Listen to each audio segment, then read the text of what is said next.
Welcome back, everyone. Going in the second half here of episode 99. Max will be back soon. 99. 99. Are we rolling initiative, Adam? I told you I had at least one more in me. Yes, yeah. Let's roll initiative. Let me pull up the old turn order here and get you on a map, and we'll do the whole thing. Okay. So let's see, Maharib. It's dark, but I think I'll give everybody like a dim light vision. So I'll give you like 60 feet of dim light, and that starts at 60. Here you go. Let's haze it up a little. There we go. All right. I think that approximates it. Let's give the same to Yodazo. And yeah, you guys go ahead and roll your initiative. Can you see okay there, Zeke? Yep. Yep. Okay, perfect. Good. Yes, good. So everybody has like foggy vision. I will roll for Berg.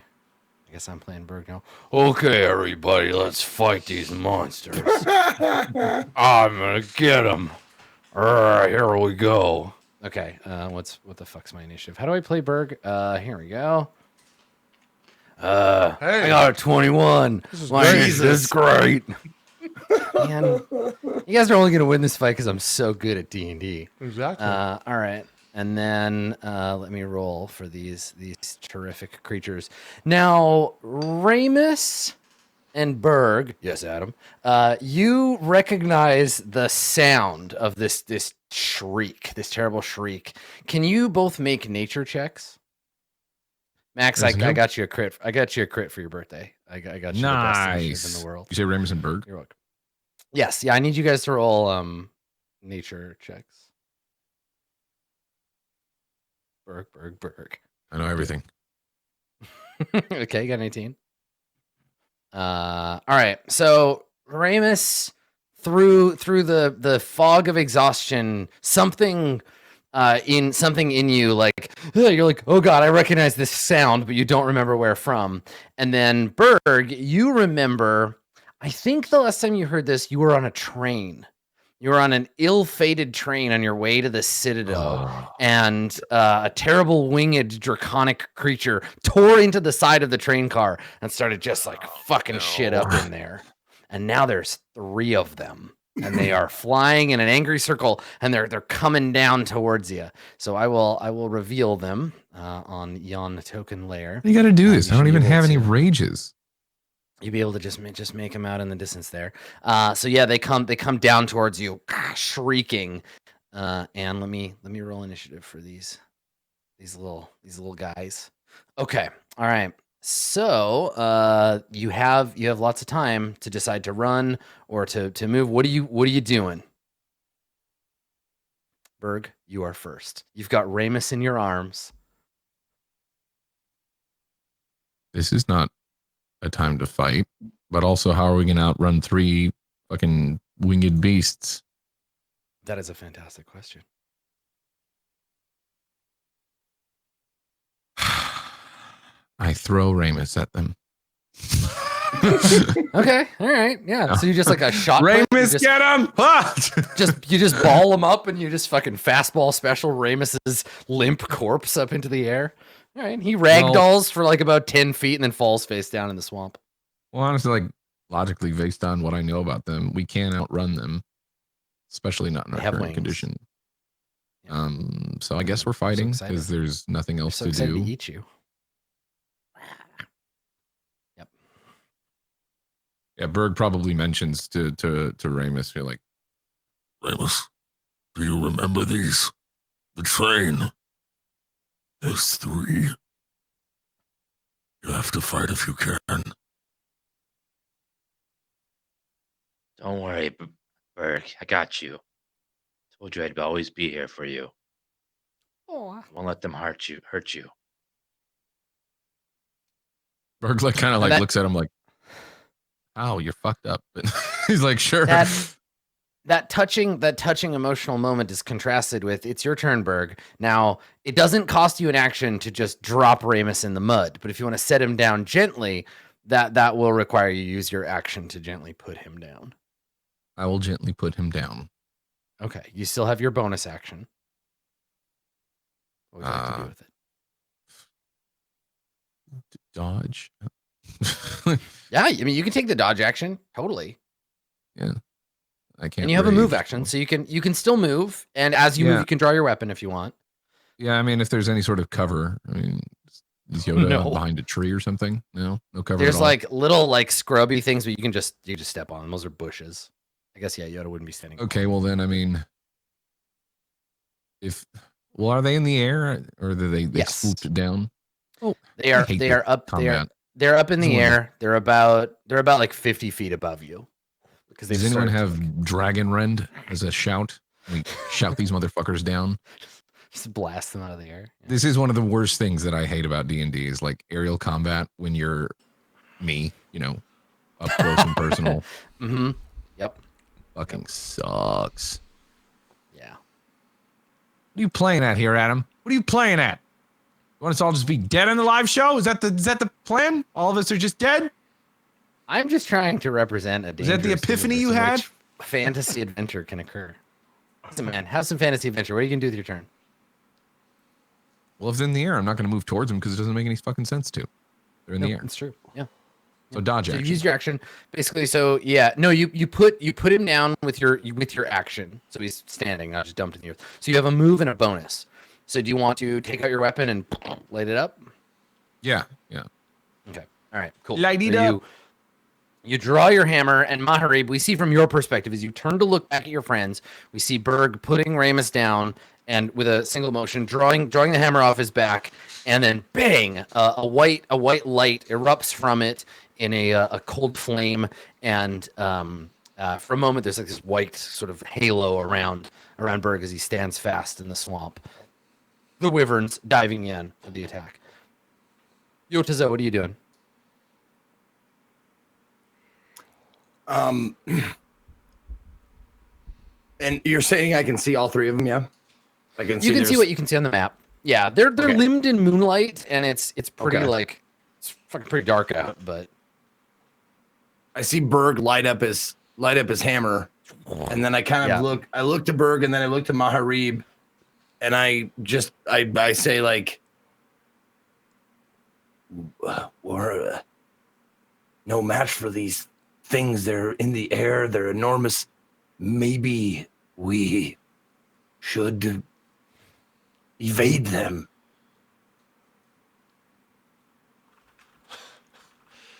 Were you shouting as I take the wine jug off of my shoulder and prepare? You're shouting at everybody that?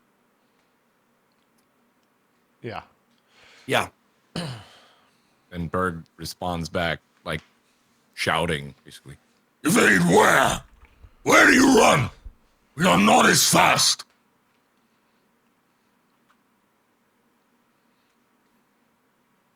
Mm-hmm.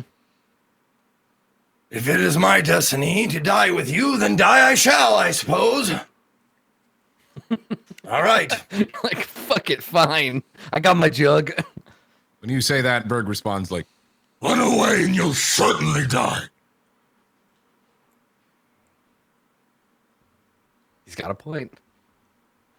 God, this would be such a fucking striking scene too, because the hammer, like it doesn't have a ton of light, but the light it gives off is intense, like phosphorus, right? And it's got the light is like dripping off of it into the water, and the water is like reflecting the creatures above as they dive down, and we could see their shadow like being cast above them as they get closer. Oh man, super cool. So what are you gonna do, Yota? What are you gonna do with your turn?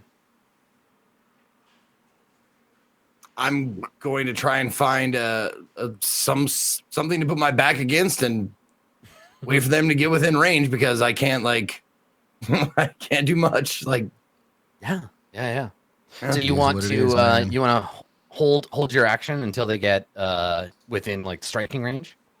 Yeah, I'm going to try, like, because I believe. Yeah, let me look at this real quick.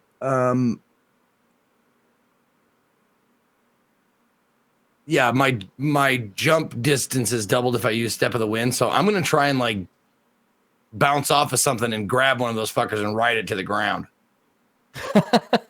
Okay, all right. So you want to what are you gonna do with your action? So you're I'm going to take the double dodge jumping action. thing. Yeah, I'm going to take the dodge action. So if they come down and try and swipe at me, they have a harder time doing it. Okay. But I'm going to, I'm going to wait with the dodge action, wait for them to try and hit me, and then I have a. Wait a minute.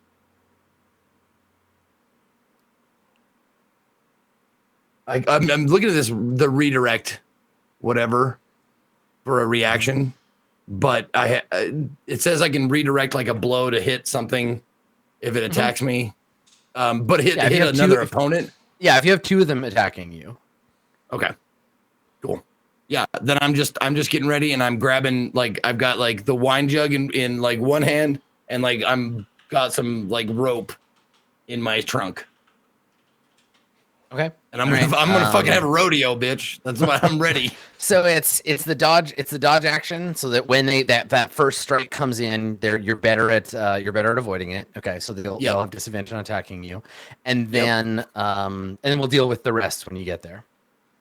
Yep. Okay.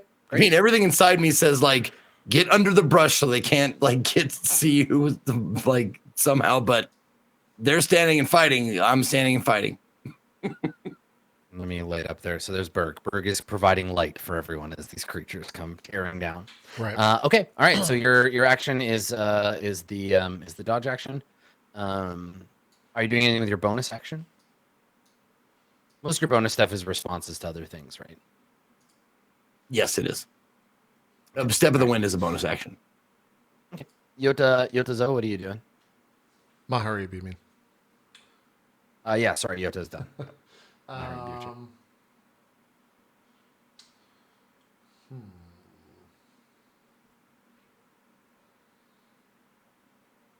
Trying to figure out where the best. How do you, after you right click, how do you go back from a right click? Do you know how to do that? You can just you can just hit Control Z and it should move you. Oh, okay. Control Z if you're American. Yeah, I'm gonna basically just run back towards my companions to this point. Hold action, and the first creature within melee range, I'll make my attack at. Okay. So the trigger will be the first creature that comes within striking distance. I will strike at. Okay. All right. Ramus, what are you gonna do? Ramus kind of moves in between Berg and Maharib, and then asks the gods to strike down our foes. All right. Shit. Okay. Okay. Right. So you have an 11% chance. So you like drop to your knees and begin to pray to any power that's listening. Like, do you have a particular god like that you're calling to? Like, I know that Ramus's religious situation is a little complicated right now, but in your heart of hearts, who do you hope answers this call? For Ramus, he's calling to the tower, or what he believes its tool is, fire. He's calling out to destruction to destroy the foes around us. Okay. Perfect. All right. So so close. Fuck, you were close, man. 4 off. So you implore heaven for its business. Yeah, unfortunately, inspiration doesn't work on these guys. And you implore heaven to intervene. And somewhere in heaven, there's like a messenger god, a zephyr of wind and speed that arrives at the office of divine intervention. There is a clerk sitting dressed in their godly garb, and the messenger hands the clerk a scroll. The clerk opens the scroll and looks at it, and looks at them, and they're like, "You didn't file this properly. It's missing 3 stamps of verification." He rolls it up and he swats the guy with it, and he throws it back at him. And the Zephyr, the messenger god, flies out into the streets of heaven, looks at it, shrugs, and throws it in the garbage, and then flies off. Your prayer goes, unfortunately, unanswered by heaven, Ramus. Did you have anything else you wanted to do with your turn as heaven turns its back on you once again? That is it. Okay. All right. Good. So the creatures begin their descent.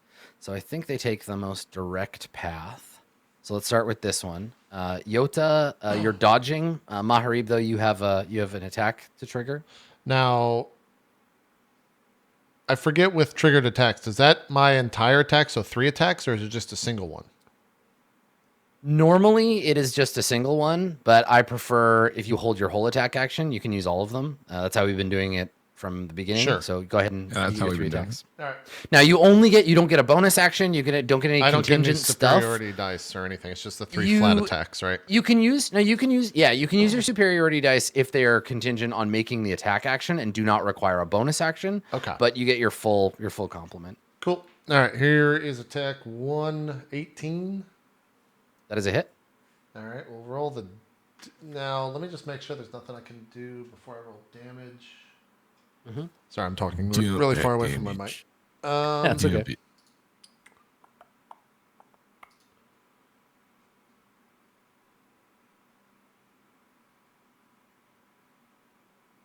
All right, yeah, I'm going to use maneuvering attack. Okay.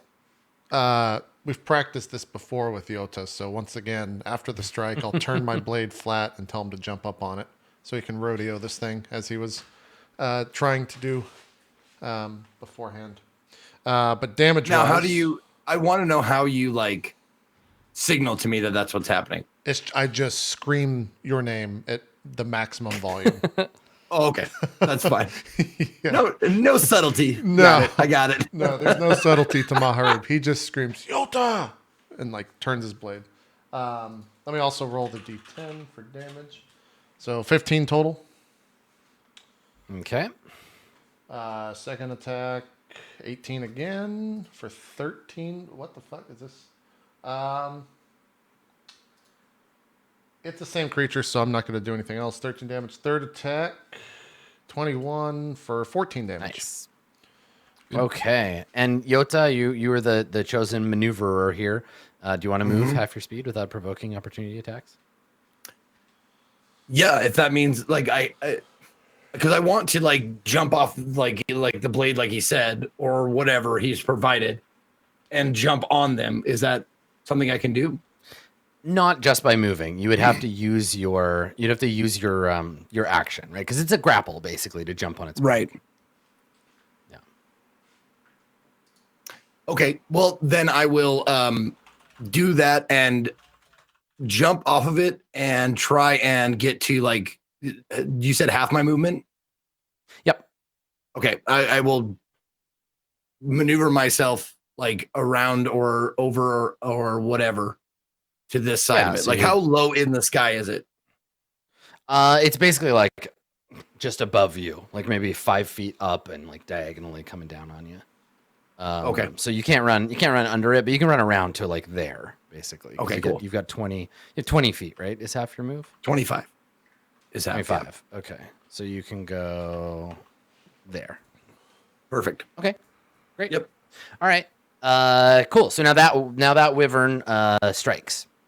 So it comes in, and while it's flying, it comes diving down and then snaps its wings back. So you get buffeted by wind, and it whips its tail under it, and the big stinger on the end comes flying towards you, Maharib. All right. And I get a 20. That hits. On the hit. So you take 12 piercing damage. Okay. And then you need to make a DC 15 con save. All right. DC 15. Is for poison? 24. Yeah, this is for that poison damage. Okay, so you take 12 piercing and then another 13 poison. Okay. Okay. And then it uses its claws. So its leg claws just snap out at you. Good. That's great. Okay. It gets a 21 for 10 slashing damage. Fantastic. Yeah. So the thing comes down and just like shrieking, just batting its wings to keep it up in the air, and its tail lashes out, stabs into your leg, and its claws rake at the front of your armor. You're going to use your Stone's Endurance? Yeah. Sorry, I'm just okay. Adding up all this damage. You know what? If we die, I don't even care. That's on Adam. 14. Nice. So the claws cut through your armor and through your clothes, but they scrape against your skin, and the stalwart nature of your lineage protects you, so you don't take that last hit. Nice. Okay, so that's that one, and then this one dives in from behind, and it's gonna snap its tail out at Ramus, I think. Don't hit the poor boy. He's been through so much. Do you want to give it disadvantage, or Yeah, because I know you have in that the face and give it disadvantage.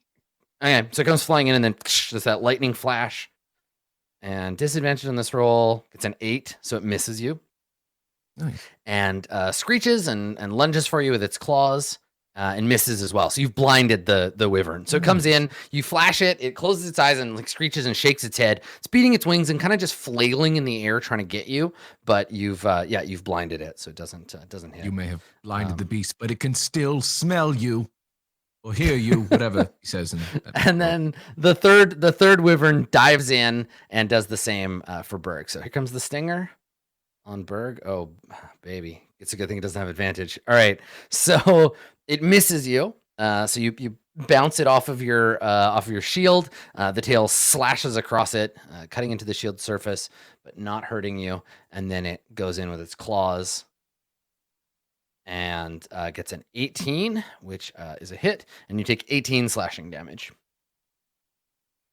There you go. All right, Berg, it is your turn.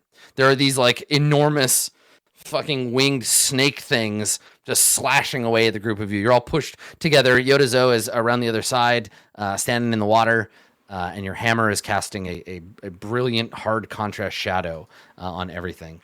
What are you gonna do? Hammer's in hand. It's on fire. I think I'm gonna just try to talk it out with this wyvern. Really, yeah. Okay. All right. Yeah. Make a persuasion check. Do you speak wyvern? I'm gonna hit it. Unsurprisingly, okay, that's probably a smarter. 2-hammered strike. Here we go. Two-handed. That'd be sick. Fucking. You just break it into 2 different hammers. And yeah. Yeah. I mean, I am the Jesus of this realm, right? For combat, so I just break bread. I don't break bread. I break hammers. right. Exactly. You turn one hammer into enough hammers to kill 1,000 people. That's right. Perfect. I love it. All right. Here we go. That's a hit. Yep. Oh shit! Nice. Boop. Okay. So you don't get the plus 3 because no rage. Yeah, no +3, no 4. You're not raging. You don't get to roll the d6 or whatever, but you still get to do your 2d6 from the hammer's fire. It's white radiant fire. So 11 bludgeoning. Is there a plus on?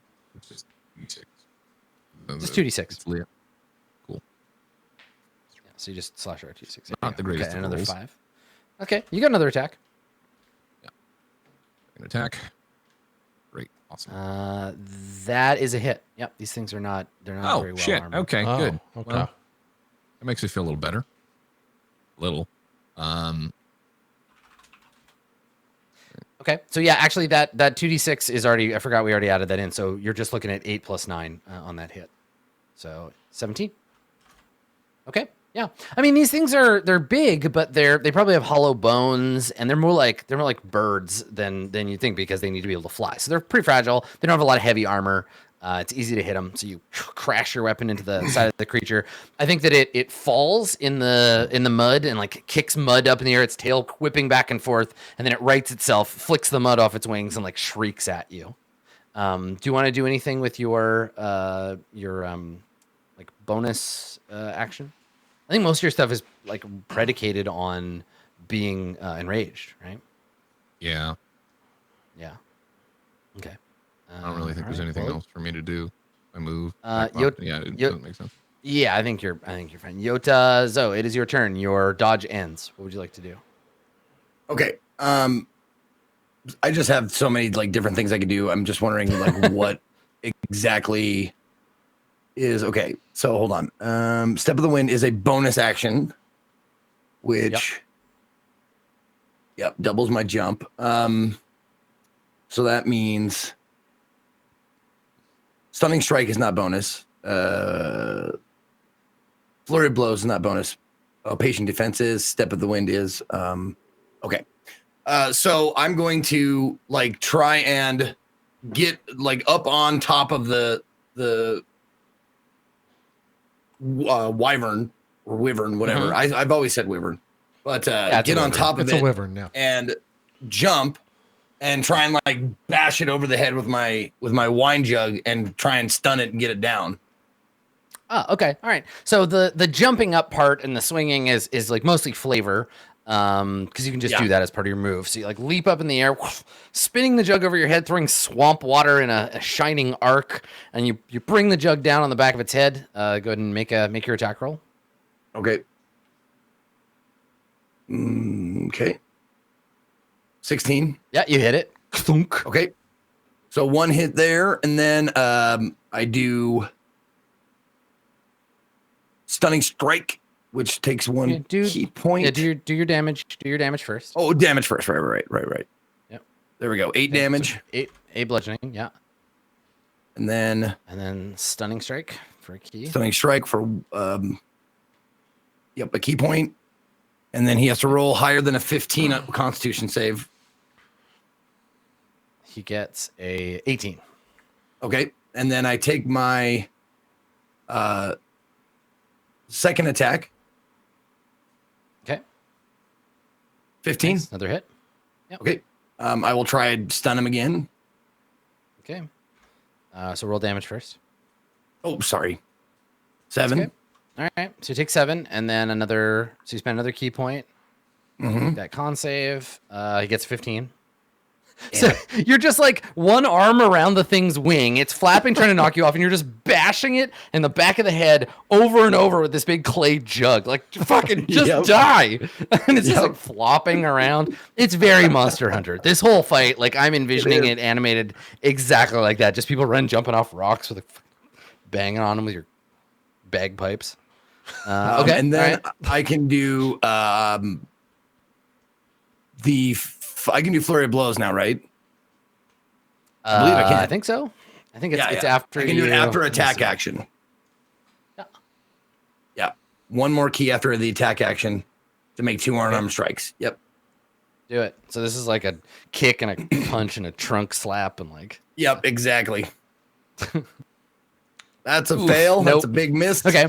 Yeah, so this is the like you go to punch it and it like bucks you off. You fall down in the mud, jump up, take another swing at it, and it's turned itself around and like knocks you down with its wing. And you scramble back to your feet, and it's staring at you like, now I got you. Like put its wings out, trying to make itself look big and scary. Now cool. And and I look at it. Anything else? No, I'm trying to get its attention on me. Yeah. Because. Would it be fair to say that I noticed like the stinger go out and hit Maharib? Yeah. I mean, you can see it, right? Like we get a shot of like the focus changes to this thing like hanging up in the air, dripping with poison. Cool. Then I'll just stand there and like kind of like make myself presentable. Like I've got a big target here. Come and get it. Yeah. Well, and what's great too is that the way you fight, you're like wobbling back and forth, so its tail is like following you, like it's all confused and like you're snake charming this thing, right? It's trying to like follow you, but you're staggering back and forth in the mud. Yep. Cool. Playing peekaboo with it. See if that worked. Yeah. Maharib, it's your turn. The thing has kind of turned its attention. One of them anyway has it turns its attention on Yotazo, but you have this other one right near you that was just flailing away at Ramus. This is the one that I did damage to already, right? The one to my left. I think that was accurate. Yes, yeah, that one's hurt. It's got big sword wounds and it got clunked in the head real hard. All right, we're gonna do a bunch of attacks this round. So first attack is a 1. Great, Oof. fucking failure. Nope. So yeah, you're trying to find an opening to take that swing, and its tail keeps like whipping back towards you, so you have to like duck, and you don't get an opportunity to make your attack. You got 2 more though. Yeah, 2 more chances. Wow. Oh, dude, another one. Yeah, nope. Yeah. 27. There you go. Now you got it. 18 damage. I'll use a superiority dice to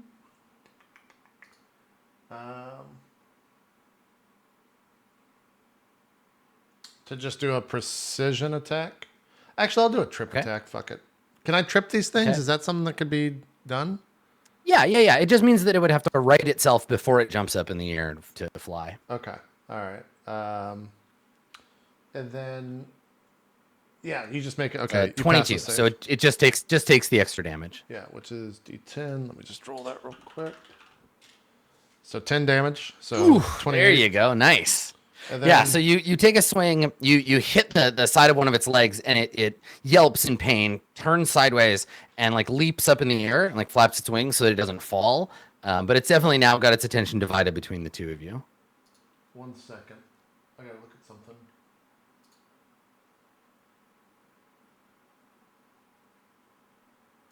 All right, so then bonus action will be second wind. So D10 plus 11 for more HP. Okay. Nice. 13, so 94. And then action surge, so 3 more attacks on top of that. Because Damn, action son, surge is not a nice. bonus action. Don't roll That's right, shitty. it just happens. Yeah. Yeah. 16, Nice. Yep. Yeah, 13's our armor class. So. 17, trip attack Ooh, again. the damage. Make a strength save, DC 18. Okay.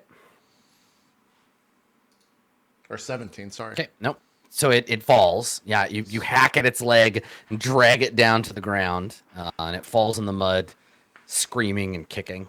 Get it. Do I get advantage now since it's prone? Yes. Yeah, you do. 18, I know it does damage. 16 on top of that. All right. I'm going to use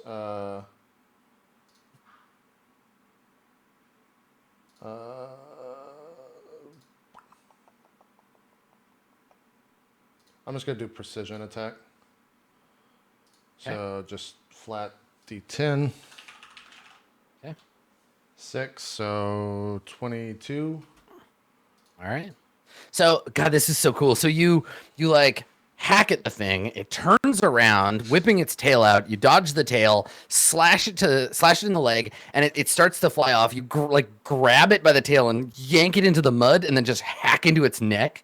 Yotazo and Mahariba are both sprayed with blood, and the thing like flails one last time. Its wing flicking mud all over you, and then lies still.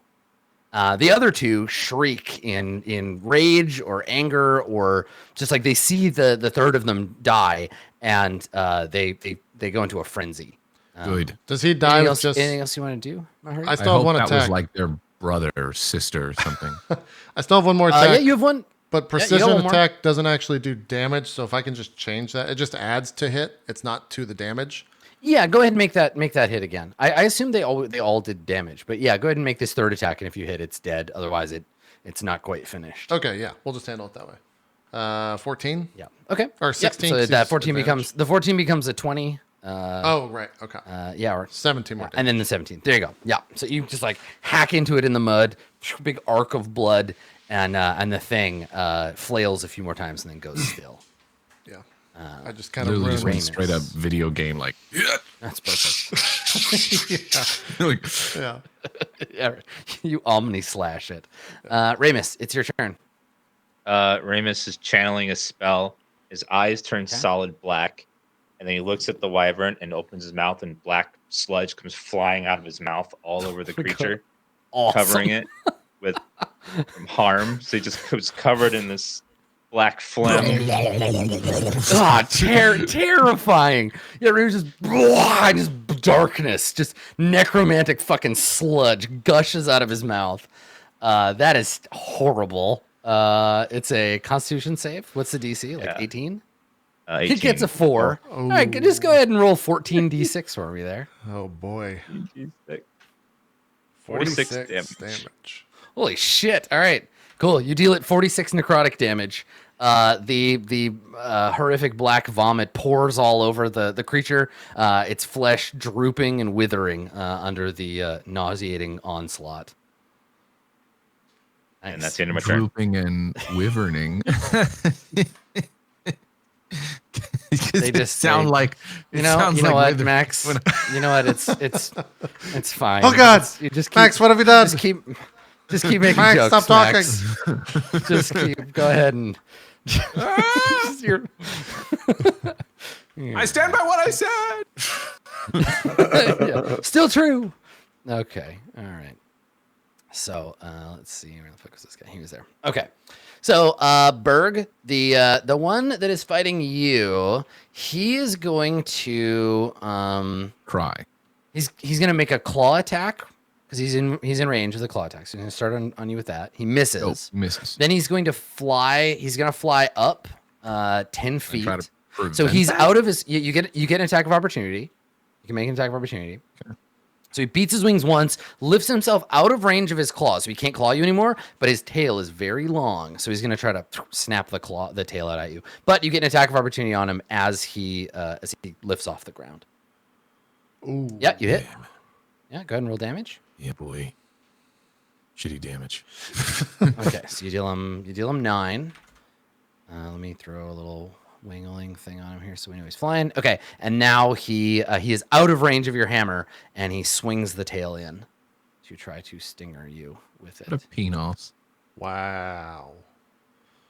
It's that fake crit. Yeah. So he gets a 10 and he misses. You duck and it swings over your head. Yeah. Cool. All right. So the next wyvern is the one over here. And I think this one is just gonna go. It's just gonna go in on Maharib. So claws first, and then the okay, he misses with the claws, and then a swing in with the tail. Hit. And the tail's a hit for 14. Make a con save. Yeah, con save, please. Half. Okay, so you take another 13, or another 12. Sorry. So you take 26 total. 26, 70. Yeah. 22. Sorry. So the claws miss. They scrape against your armor, and then it pushes back. The claw swings, or the tail swings out, jams itself into your thigh, and you feel the poison course through your veins, but you fight it off. It doesn't kill you. So I think I deleted the wyvern whose turn it was. Let me add them back in. Yeah, I started to say I didn't see them in the turn order, but you deleted a lot of them. They're back. So. Okay. Yeah, there were a lot of wyverns. Okay. It is your turn, Berg. Go. What do you want to do? I've never tried this before. Is it possible for me to just jump straight up to this thing's level and be like, "Prah, prah"? How high up is it? You only have time to make one attack in midair. Now, if you are jumping, you can make a standing high jump. A number of feet equal to 3 plus your strength modifier. Oh, if you move first. If you make a standing high jump, it's half that distance. So what is your strength modifier? 4? Yes. So you can jump. Nah, you can. I mean, it's going to sound like I'm talking shit, but you can only, without running or moving, crouch down and jump straight up in the air 3 feet. But that's not enough to hit him. 3 feet? Yeah, without moving. Like you just standing where you are and jumping straight up in the air. It's rounded. It's your modifier rounded down, right? It's 4 plus 3, which is 7. Could he like shimmy to the side and go behind him or something? Like run, like you're gonna have to. You have to run in a straight line. I will show you right now that I can jump 3 feet off the ground. You can't. And I am not Berg. He's just following the rules at the end of the day, Max. The rules are stupid. It makes no sense. Yeah. It's a 3-foot vertical leap without moving. Look, I bet you can't. Yeah. I bet you can't jump 3 feet straight up in the air. Stand up, Max. Do it. When you say no. When you say 3 feet in the air, I'm talking. Yeah, you're talking vertical leap. That's right. Just straight up 3 feet. However, it still doesn't make sense. Way. Still doesn't make sense. Berg should be able to do that. I mean, you can. That's why you're so strong. Yeah. I mean, more than that, but whatever.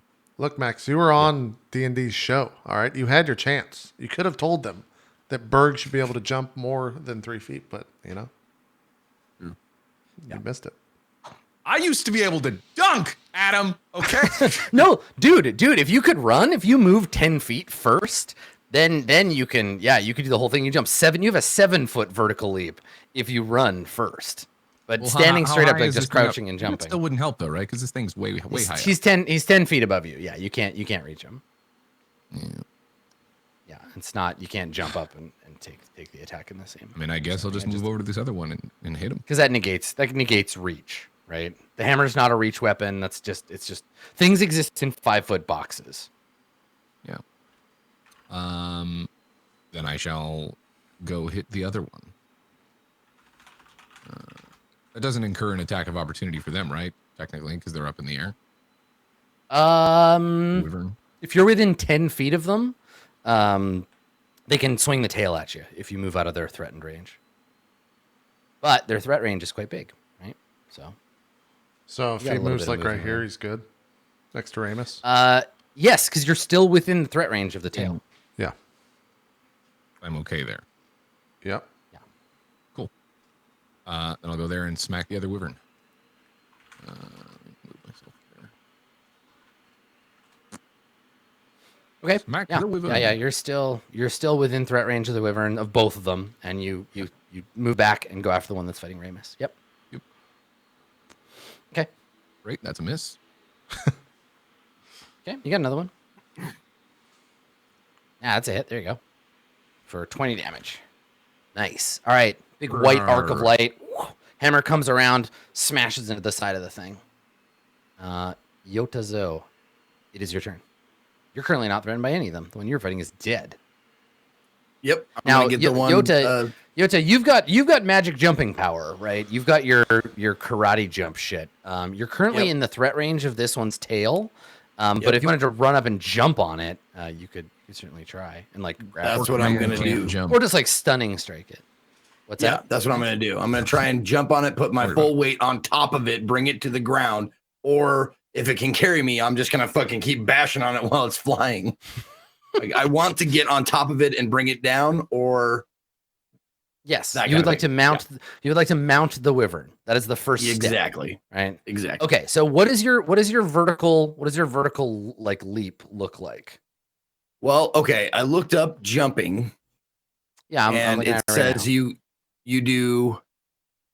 Whoops, not that. Movement jumping. There it is. Yep. It says high jump 3 plus your strength modifier. Yep. So double would be my modifier is 0, but double that would be 6 feet in the air. I can jump 6 feet straight up. Right. If I do step of the wind. Yes, it's not close enough to the ground for you to be able to grab it. It's 10 feet. Same as Berg. Like you can't get up to it yet. I guess if you wanted to risk it, how about this? If you want, if you let me make an attack of opportunity on you while you do this, I'll let you try to grab the tail and like climb up the tail.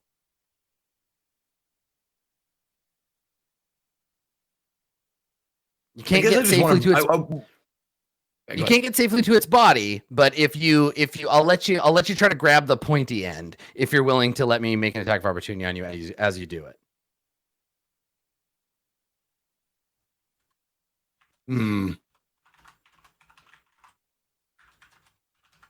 Now let me ask you this: without jumping, I can still hit it? No, it's well out of your range. Okay. So I would need to have to jump. I mean, I guess what my intentions are is to bring the thing down onto the ground, which means you would need to. The way I see it is right now the tail is dangling down because it's whipping around trying to hit people. If you're willing to risk the snap from the tail, then you can make the attack. You can try to grapple it. If you grapple it, then you can like punch it and try to stun hit it, and you'll be like up on its tail. But if you don't, like right now, you can't get to a safe place to grab onto. There's only the dangerous pointy end. Okay, then I will take the attack of opportunity from the tail and attempt to bash it to the ground. All right. So first for this turn, it'll be a grapple. So it's going to try to stinger you, and you're going to make an athletics check or an acrobatics check. Now, a grapple it doesn't hit you. You dodge the stinger. A grapple it snaps out. Yeah. A grapple is because I don't want to like wrestle it. No, but you have to hold on to it. Right. The grapple is for you. The grapple is for you to like grab it, and then you're holding on to it. It can still move and do all that other shit, but you can start wailing on it with the thing. So you've evaded the tail. You crouch down. You rush and jump up towards it. Let's see if you can hold on. Okay. Now you're just trying to hold on to it. You're not trying to like, it's not fighting back or anything. Right. So just make like a DC 10, make a DC 10 athletics or acrobatics check. I think either one's fine. Okay. Pretty easy to hold on to now that you've avoided the sharp bit. Okay. 20. Okay. All right. So you grab onto him. That takes one of your attacks, but you have a second attack. So you grab onto its tail. The tail like whips you around, and you manage to jump off the tail, grab one of its wings, pull yourself up onto like its mass. So now you have one arm kind of like hugging around its neck, and it's flapping its wings, and it's trying to stay aloft and like flopping around. It's trying to get you with the fucking tail. And now you can make an attack. Now, just to keep in mind, I'm not only is Yota 389 pounds, but I'm carrying 84-ish pounds of weight. So like, yes, it's a hefty load. It has 19 strength, so it's pretty fucking strong. Does? Okay. But that's a lot of weight. So yeah, I mean, let's see if it even matters. So because the point here, the idea here is that you crank it in the back of the head and stun it and drop it back to the ground. Exactly. Okay, here we go. Big hit. Here comes. 19. Nice. Yep. Okay, you hit it. Okay. So roll damage 9. And then and then it makes a con save. Is that the con save of DC 15. Okay. It gets an 8. Yeah. Yep, you stun it. So it falls to the ground. It's gonna take another D6 damage. You land on top of it, so you don't take any damage. So yeah, you see it as a jump, grab the tail, swing on the tail like a fucking grappling hook, get thrown up onto its back, and then just boom, like thunderbolt strike right to the back of the head. The thing falls 10 feet, splashes into the mud, lands on the rocks, and it's not unconscious, but it's doing that like confused, like flopping around thing where it's like trying to like figure out what's going on, and it's all nauseated from getting gooned in the head. So it is stunned. Okay. And for stun, the stun is one of the worst conditions. Being stunned fucking sucks. Don't attacks just hit? A stunned creature is incapacitated, can't move, can speak only falteringly, automatically fails strength and dex saves. Attack rolls against it have advantage. Okay, so same thing. It's also incapacitated, and incapacitated means can't take any action or reaction. So it's just all kinds of fucked up. And that lasts until the beginning of your next turn, Yodazo? Yes, I believe so. Okay.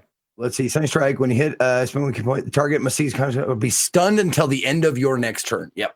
Perfect. Okay, so he's stunned for a turn. He splashes down, and you roll off, and then back up to your feet. And I believe. And then I do like a couple like kicks in the fucking head while he's on the ground with flurry of blows. Fuck you. All right, cool, perfect. Yep. Yeah, so you roll off of it, and then just start fucking karate kicking it. So. Whoops, that's the wrong one. You hit it? That's the wrong one. Oh, yeah, that's right. Yeah. There we go. Okay. There's my unarmed. All right. So you hit, that's your first unarmed strike for 7. Yep. Nice. And then another one. Yep. Just fucking an elephant stomping your head. And it's just like screeching and flopping around, mouth all full of swamp water. And yeah, you're just stepping on him. Perfect. Yep. All right. And then I take the, hold on. After a flurry of blows, I take the disengage action for free with the drunken technique, and I sneak back here 10 feet, and I'm doing like a little back roll. I'm all wet and drenched, and I'm ready to like run up there and like give like just a big smash again. I'm just like digging in like a bull. Yeah. So you go back to get a run up on it. All right, perfect. Yep. Maharib, it is your turn. All right, seeing that Yota's handling that one by himself, I will continue to strike this one right next to me. Okay. Yeah, do it. 3 attacks. First attack, 13. Does that hit? That's a hit. Yep, just barely, but it's a hit. All right, I will also use triple attack on this. So DC 18 strength. Then I'll roll damage. Okay. Nice. Okay. So it looks like it gets knocked down. So All you snag it out. It's like a front right, and it falls. So first attack is 18 damage. Then I have advantage on these. That's a crit. Yep. Ooh, there you go. Thank Punk God. ass wyverns. Here's the I don't big know how boy. this is going to roll damage. Oh, it's just 12 there plus you go. 11. It's just, okay. All right. So there's 12 and 11. Okay. So you knock it down and then just start chopping into it. Fuck, I almost had another crit. Third attack is another 14 damage. Okay. It's not dead, but it's pretty close. Ramus, you want to try and finish it off?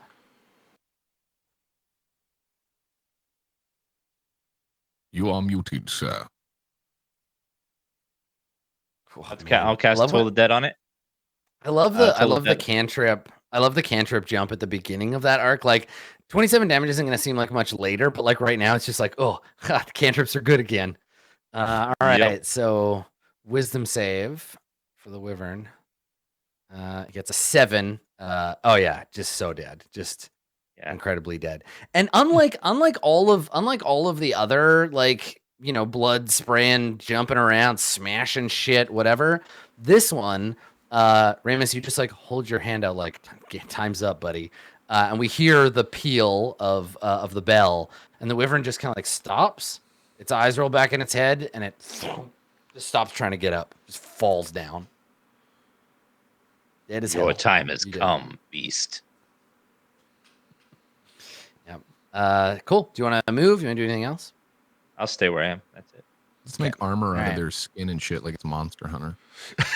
This Wyvern. Okay, so people who are asking about what we're gonna do for the live show, we're gonna do this fight like 100 more times. Yeah. And by the end of it, everyone will have all their Wyvern armor that true. they need. So please tune in Saturday, 1 o'clock Eastern. That'll be fun. All right, the Wyvern doesn't get a turn because he's everybody all bring up. different weapons. Yeah, don't forget. Berg, it's your turn. The Wyvern that is stunned is just lying there, like kicking its feet, trying to like get its head straight. I will attempt. So you have advantage. To finish the job. Okay. That's Thank God for that Okay, advantage. well, you got the Nice. hit. You got the hit because of the advantage. So you walk over, take a swing at it. You deal 21. All right. One Still more. kicking.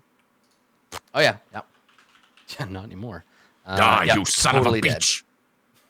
So this one, Yodazo stuns it. You see Maharib mostly kill the other one. Ramus puts it down. You turn and then just walk over in 2 quick swings, and it lies still in the muck.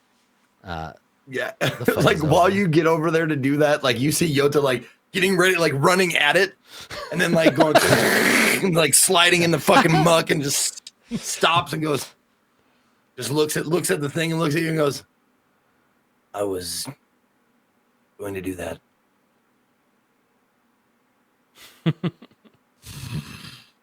Yes, I'm sure you were.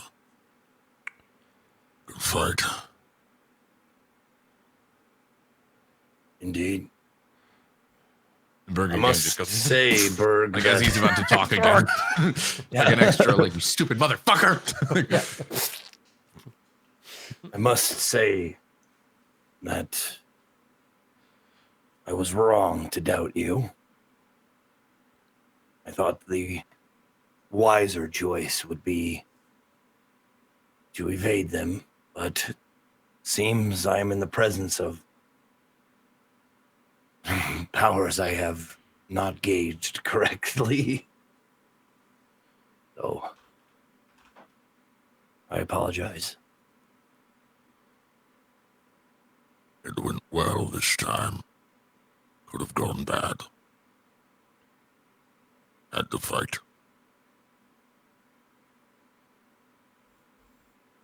I wonder if we can make beds of these creatures. There's no point in sleeping. We're hours away. If you're done, let's move on. If you need a break, take one now. Use the rush. Don't let it fade. Let's move. So when you say, Berg, when you're like, let's move, you turn and pick Ramus up. You're like, let's move. Yep.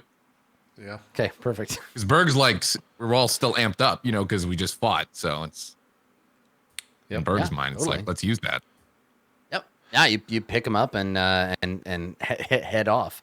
So you want to put everybody pushes on. So Berg, Yotazo, and Maharib all make make checks. Now, Berg, you don't have the carrying like bonus thing, so you're gonna make your Constitution save at disadvantage. And for everybody, I believe this one is DC 15. Could I have slight advantage because I have rushing adrenaline going through my veins? I will give you my inspiration so you can roll normal. I say the tone of your voice indicates to me that you know that you don't get that. So, Adam, is it possible for me to have advantage because of the adrenaline that no doubt would be coursing through this barbarian's rage? Well, Max, no, you cannot. All right, make your saves, everybody. So Yota, the fight took more out of you than maybe you expected. So you're gonna take another level of exhaustion. Maharib, you are the fucking Iron Man here. You're just like trekking on, no problem. And then Berg. Max, since you're carrying my character, I'll give you my inspiration, so you can just roll normal. Yeah, you had said that. So you're good. So you're fine, Berg. Okay, all right. Nice. So yes, he is right, Yotazo. Maharib was correct that pushing on did get you to the edge of the dry land. You emerge from the swampy trash, and you find yourselves on an overgrown, essentially a shore now. Right ahead is dense jungle, and you can smell like this even at night. The kind of like funky musk of the swamp behind you gives way to this verdant plant smell, this green smell, kind of wafting towards you from the jungle. At the end of this trip, you all kind of collapse at the edge. It's very dark. You've just engaged in a big battle, and you are flopped down on the edge of this dry grass. And when I say dry, like it's not like flammable or anything. It's just dry compared to the fucking swamp you've been mucking through for the last 2 days. What do you want to do? The second we hit ground, I start making a camp. You just like flop off your pack and start putting everything together. I know everyone's tired. I'm obviously, Maharib's fucking tired as shit, even though he probably doesn't look it. So we're just making a camp at the base of these stairs. Okay. Yeah, at the edge of the swamp. All right. Cool. All right. So you set up camp, and you begin to rest. So everybody gets a long rest. Anyone who has at least a level of exhaustion, remove one. If you have more than one, right? you just go back. I think Yotazo is the only one with 2. You had 2, right, Zeke? Yeah. Yeah. Okay. All right. So now at the end of this rest, you just have the one level, Yota, and everybody else. And Ramus had 2 as well. So Ramus, you recover 1. Yeah. So yeah, you're traveling at normal speed again for tomorrow. What order does everybody rest in? Like who's on watch in what order? I'm taking first watch. I think I'm last. I fall asleep before everything's done.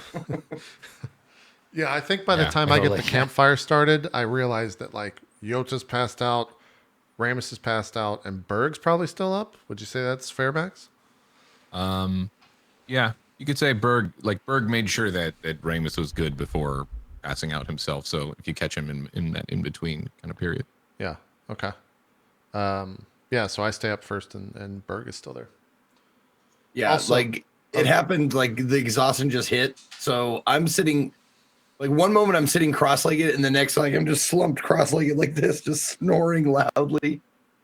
So I think we're just sitting there, me and Berg, and I strike up a conversation as I'm probably cleaning Bahath off from the fight, because I didn't get a chance to do so during the fight because we just immediately started marching. And I think I just casually say they did well today.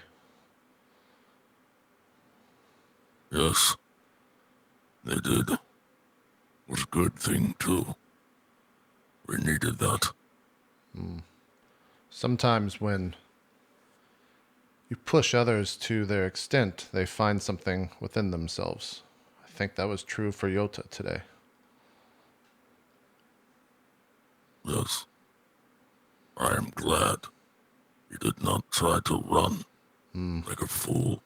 He wouldn't have made it far. I would have seen to that.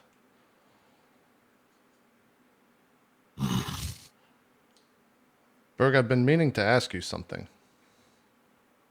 Ever since we departed from the temple. These powers that you seem to possess, they are from heaven, are they not? Hardly. Yes. If I have my way and this war is waged, will you fight alongside me? Depends on who you're fighting and why. The forces of heaven is who I'll be fighting, and for the betterment of the world. Heaven did what they did with me, and now I'm here again.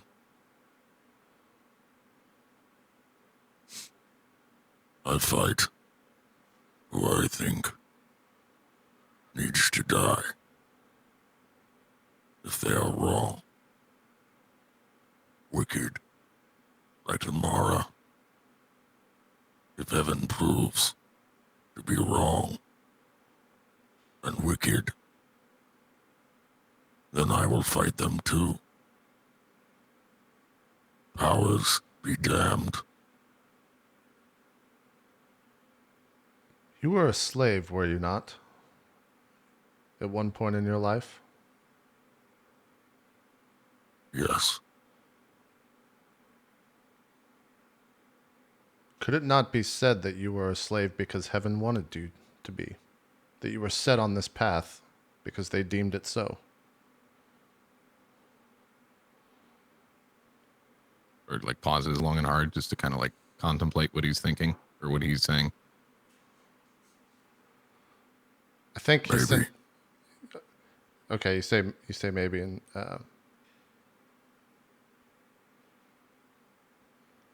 I believe that everything that has happened in your life is because someone else has deemed it so. Someone in heaven. It's why I act the way I act. They are actions of emotion, not thought or destiny or fate, but the first thing that comes to mind I follow through. It is the only way I have seen worthwhile to live outside of heaven's reign.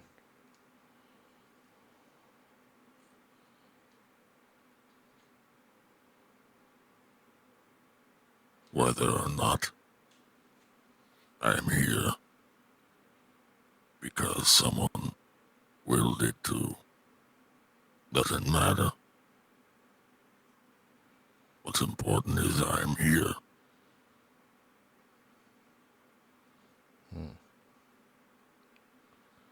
Well, I hope our actions moving forward will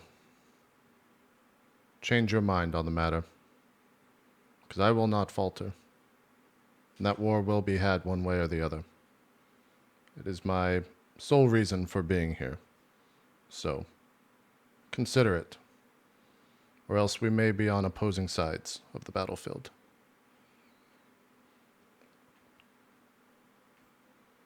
I do not doubt you. If I fight you, it will be because I believe you are wrong. Don't be wrong. I think at that point I just kind of like lean back and think on that. Yeah, both. I want both of you to make insight checks. All right. Okay. I roll at a negative Just like- 1. What do you roll at, Bird? Just DC 10 insight checks. 18. Okay. What are you doing asking Berg to do an insight check? So Berg, The conversation it's surface level. You don't imagine that he would be hiding, or he doesn't reveal anything to your insight. But Max, what is something that Maharib notices that Berg doesn't like say outright? Like what is something that he would have picked up that Berg is thinking or feeling that Berg wouldn't have said? I mean, Berg most of the time says what he means. Yeah, I mean, it could be nothing, right? It could just be he learns that there's no like, it's not even that he's intentionally hiding it. It's just like, what does Berg reveal by accident, right? Something that he wouldn't be like, this is what I'm thinking, but something that Maharib observing you could figure out. And it might just be that there is nothing, right? That it's just like everything you say is what you feel. I think he'll find out that Berg really doesn't want to fight Maharib, like that he thinks right now that Maharib is a good ally and potentially useful to further, like, you know, like a little bit of trust in there and a little bit of like bonding and respect for his ability to fight. Right. So there's this thing where it's like, I would like us to be comrades instead of like, it's not like you better not be on the wrong side. It's like, I hope we don't have to fight because that's exactly better. That's exactly what's conveyed. I love that's that. what he meant. He meant that very simply when he said, don't be wrong. He's like, I don't want to fight you, but if I have to, I will. So Maharib, you feel that like below the, like, I'm gonna fight you if I have to. It's not about that. It's about like, I don't want to have to. Right. Yeah. And you pick that up, the subtext from what Berg is saying. All right. Cool. Okay. Nice. Great. Well, then you sleep. Who is the person? Who do you, Maharib? Who do you wake up to serve second watch after you? If Berg, do you pass out right after that conversation? Yeah. Yeah. After he says, "Don't be wrong," he'd be getting up and going to just pass out in his go and rest. area. Yeah. Who would I think I go wake up Yota. Okay. Maharib would think Ramus is just kind of, after that conversation of him just making up random words to Maharib, he's not even gonna bother and just let him sleep as much as possible. So I go wake up Yota. Okay. All right. So Yota, you get woken up by Maharib for second watch. Is there a conversation there, or do you just like grunt like I'm tired? Well, there's a little bit of that, but as I'm kind of like shaking my head and kind of like I'm rubbing my eyes with my trunk. Yeah.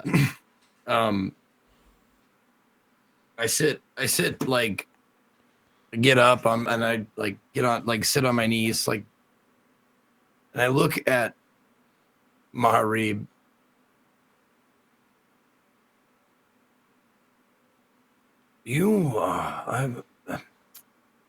I'm sorry, I'm groggy. I have a question for you.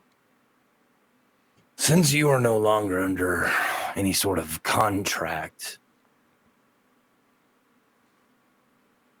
why does a person, or do you not leave and travel alone? I get the distinct feeling that you would be much more comfortable that way. You finish your question, and I think I slammed down Bahath the blade into the ground so I can rest my back up against it, because that's where I'm going to sleep. I turn around and say, Ramus serves me as a way to get my foot in the door with the cult. It's one of the only reasons I'm here, but Berg is a great ally, and you're learning to be one. You do realize I'm 3 times your age, so I have much that you may not understand or know or have seen. Do you not see the value in that? Is it all just fighting and strength to you? You're 3 times older, but I've probably been in 3 times as many fights. I think, Life isn't just fighting. maybe not to you. Well, then I will go on living 3 times longer than you, and you will die in a battle. But maybe that is what you wish. He just kind of like shrugs that off because he's probably right. So he's not gonna bother arguing with you about it. What do you want in life? You want to die young and strong? Or do you want to live to see your goals realized? They probably go hand in hand. They don't have to, is what I'm saying.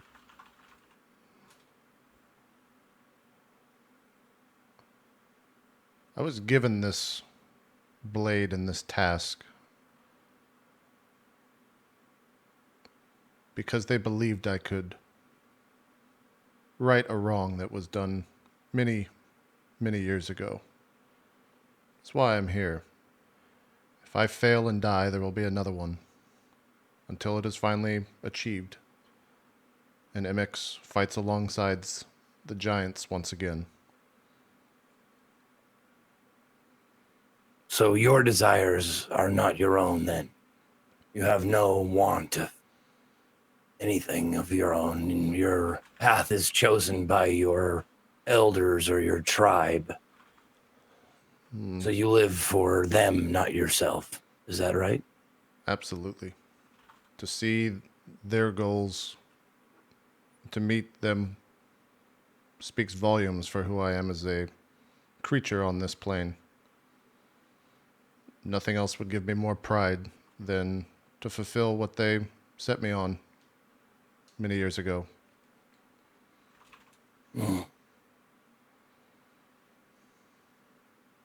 I'm curious to see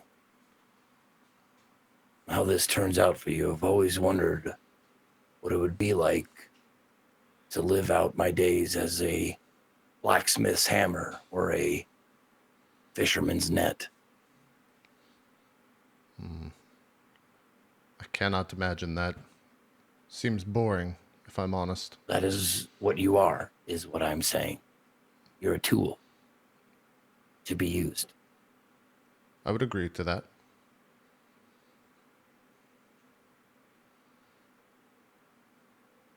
Very well. Then I shall strive to use you as my tool.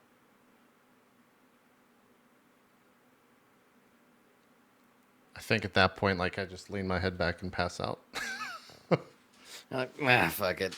Yeah. Okay. Okay. All right. So Yotazo, after that conversation, do you just like sit near the fire? And the fire is like wet wood, so it's like not very bright, lots of smoke, and not very hot. Do you sit by the fire? Do you like walk around a little bit? Like what do you do?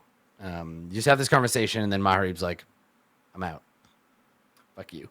I think Yota looks at the fire for a while and then looks at all the sleeping people around him and tries to come up with a way like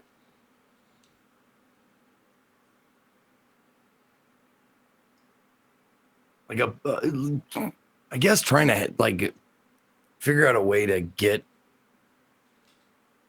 these people to like work towards something besides themselves, because every one of them has their own like personal goals and doesn't care about anybody else's, save maybe Ramus and Berg.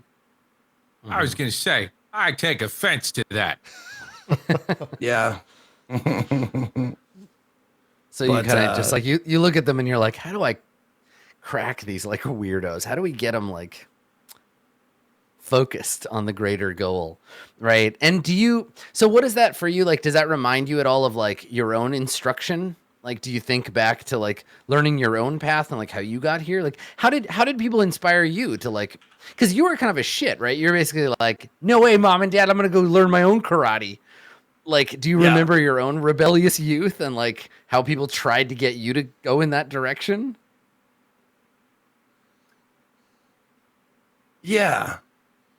There was definitely like a tipping point, I was a spoiled rich kid, and until I saw, I'm going to come up with an event that happened that turned me to inner reflection and to leave and to go and discover not only like karate, but how to be like, how to have more peace of mind and a more focus and direction and stuff like that. But yes, I would love that to be possible, but it's with any of these guys, it's the Berg is the only hope I have to have like an open mind, someone who is willing to do anything other than what they want. The other ones are they're just too self-centered. For now, anyway. Yeah, we'll see. Okay. But I think I want to find a way to humanize Maharib to himself, because right now he's an unstoppable killing machine god. Okay. So like I think an hour or so passes, and kind of the thoughtful mendacity of the moment has passed, and instead boredom has set in, right? Where you're in that kind of weird place where you're like, I'm calm and everything is normal, but it's a lie. It's fake, right? Because it's like, but I'm also waiting for any moment something horrible to happen. So you're kind of just like in that awkward place in between, and you hear a rustling in the jungle. Now, it's not close. It's not like someone sneaking out of the jungle. It's a rustling somewhere distant in the direction that you're headed. You hear this like rustling of leaves. And at first you think maybe it's just like a gust of wind, but then you realize it's still, there's no wind. And then you hear cracking, like the sounds of branches breaking, and then quiet, and then more, and it gets a bit louder. At what point do you feel like it's necessary to like wake your friends up, or do you like investigate? What do you want to do when you start hearing these? Like, you realize it's a pattern of sounds.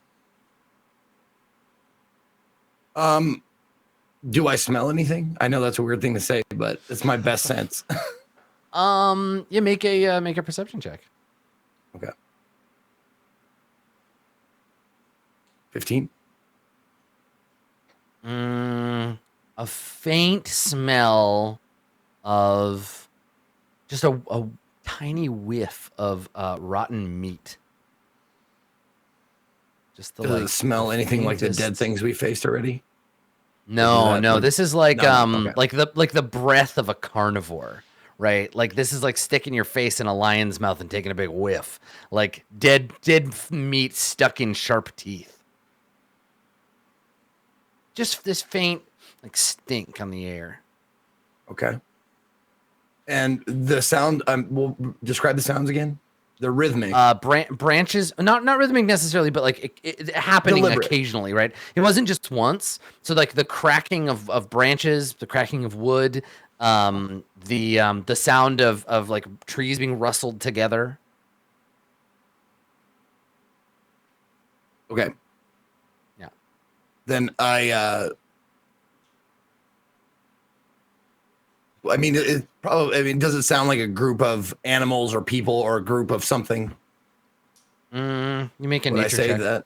Okay. Make a nature check. Sure. 8. Whatever it is, it's loud and still mercifully far away. Okay. I go to Berg. And I like I put my trunk over his mouth and kind of like kick nudge him a little bit. Okay, Berg. Yeah, you wake up. And I look down at him. I take my trunk away. Listen. A group of something coming this way. Not close yet, but coming. Do you want me to roll perception now? Yeah.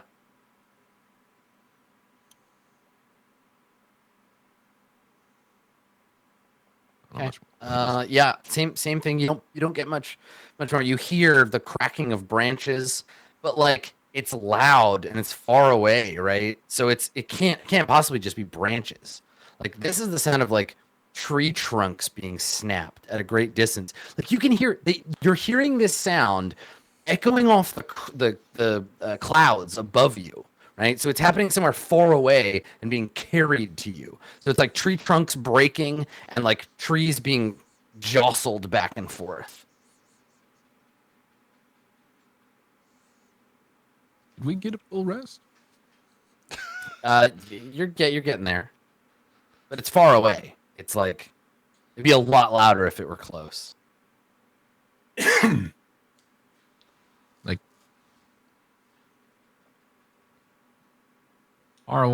so we should wake everyone up. Well, I mean, if you wake everybody up, it's just like everybody gets to wait nervously, right? It's like true. You don't know it's coming necessarily towards us. Yeah. We have a campfire going. I'll just look. But to it's Berg. like a greasy, like black smoke, dull flame kind of campfire. I'll look to Berg. I'm going to go and check it out quietly. And if you hear my trumpet sound, then you know to get up and get ready. And I'm off. I think I like grab your arm before you try to do that. Okay. I don't know if that is wise. Why give it a chance to know we're here? If you step wrong, crack a branch, sit and wait for now.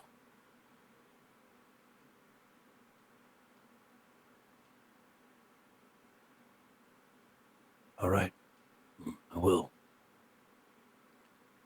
Will we hide embers of the flame? No light. I'm sorry, I didn't understand that. What do you mean you didn't understand me?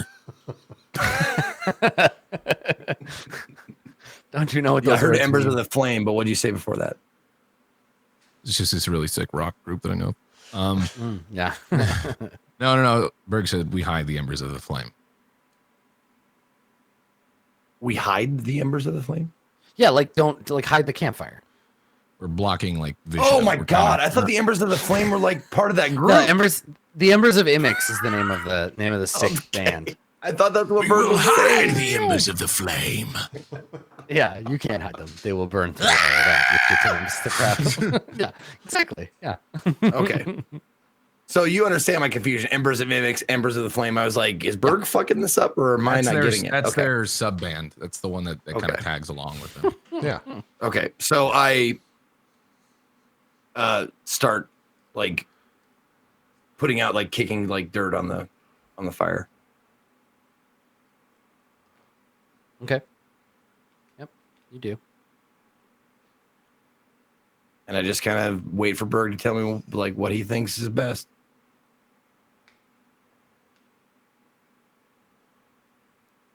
All right. What do you do, Burke? And waiting. So you're just gonna wait? Okay. All right. Yeah. I mean, several hours pass, and the sound doesn't seem to get any closer, but you definitely hear it every once in a while. Right? These like cracking sounds of trees breaking in the distance, the rustling, sound of wind. And it seems that the storm that you worried might turn and kind of pour over you, it seems like it's gone west and dissipated over the horizon. So it's just hot, and there's the sounds of like jungle insects flitting about, and then off in the distance, just crack every once in a while, rustling. What do you think it was, Berg? I don't know. Whatever it was large. Very big. We do not need to fight very big right now. Now, I'm going back to sleep. Let me know if it comes back.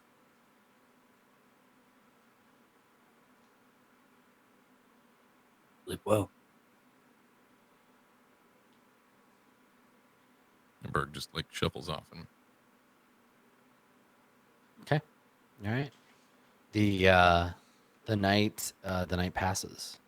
The sounds fade as it gets closer to dawn, and and you rest, and everybody awakens the next day, and you feel better. This is the first proper your first proper sleep, so everybody gets a long rest, and then you head out into the jungle, I presume. Do you tell Berg and Yoda, do you tell Ramus and Maharib about the sound? reason not to. Yeah. Okay. I don't think I ask any questions of it. I think the only thing I ask is, was it going the other way? Did it get quieter over time? If so, it means nothing to us.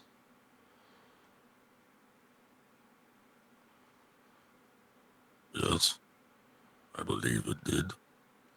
Right, Yota? I agree that it got quieter, but it's short-sighted to think that it means nothing to us. This land here is full of all sorts of creatures that have made many a peasant disappear. We should all be very careful traveling through here. Even before this darkness that's come across the land, it's always been dangerous here. So, business as usual, then.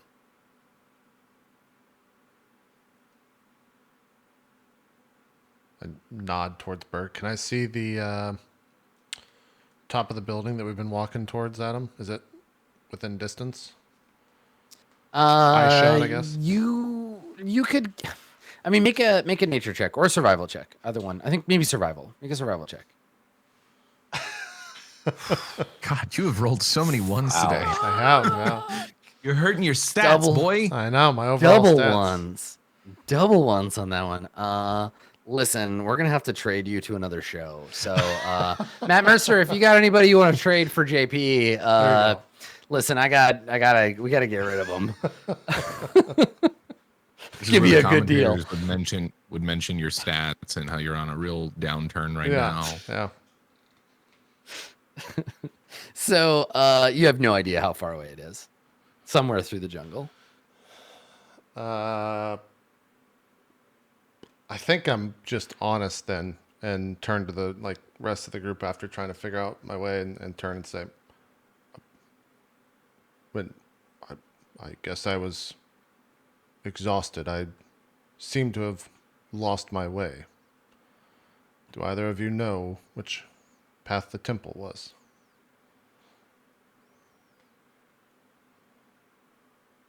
Berg should have a decent recollection. Yeah, I mean, you can see it. You're about to enter into the jungle now, like the jungle itself. So like, if we can see it, then Berg just like you can see it. You can head in that direction, but like once you're in the jungle, it'll be easier to get lost.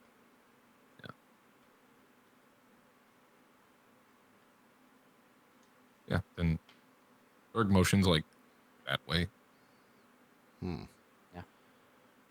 Perhaps you should lead, Berg. I seem to not be myself today. Are you okay? Yes, I'll be fine. It's just I think I pushed myself too hard yesterday, but it was for the right reasons. I see. Okay. Well, let's all remember. That way, forward. That way, back. He's like, okay. Yes. But So, I mean, somebody's got to take lead. So is it you, Berg? Like somebody's going to lead the trip into the jungle. Yeah. So it'll be you. Okay. Yeah. You need somebody to make a survival check there, Berg. And I give you guidance so you can roll an extra d4. Oh, cool. Didn't need it, All right. but I appreciate it. Do it anyway. Yeah. Roll that d4. Okay. All right, 23. All right, so you head into the jungle, and you're still, like, Berg, you're still pretty sure you know the direction, but the travel here is so different. Now, it's slow, but it's not slow because you're sloshing through the water. It's slow because you have to pull vines aside, push your way through, duck under things, like continue to sort of shove your way through this very dense, very overgrown jungle.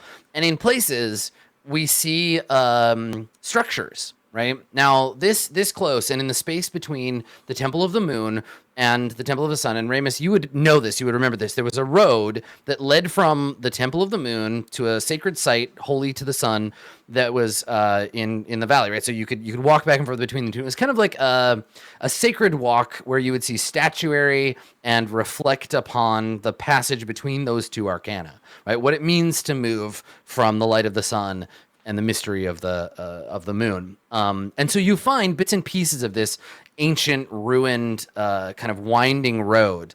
There's statues that are broken. And I think that at the base of one of these statues, you come across a statue, and it'll be up to you. You let me know if you want to pause and look closer. But as you notice, one of these statues is a statue of like either a priest of the sun or a embodiment or a personification, like a bodhisattva of the sun. So it's a robed figure.